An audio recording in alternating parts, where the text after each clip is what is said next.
मध्य प्रदेशातून महाराष्ट्रात अवैध मद्य वाहतूक केली जात असल्याची माहिती मिळाल्यावरून पोलीस निरीक्षक जयपाल हिरे यांनी सहकाऱ्यांसह हाडाखेड तालुका शिरपूर येथील सीमा तपासणी नाक्याच्या परिसरात सापळा रचला।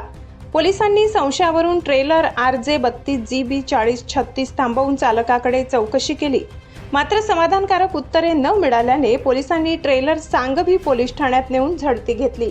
त्यात 19 लाख रुपयांची मद्याची खोकी, 25 लाख रुपयांचे ट्रेलरसह सुमारे 45 लाख रुपयांचा मुद्देमाल पोलिसांनी जप्त केला।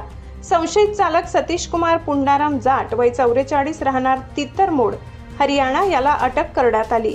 जप्त केलेला मद्यसाठा केवळ चंदीगड येथेच विक्रीसाठी प्रमाणित असल्याचे आढळले।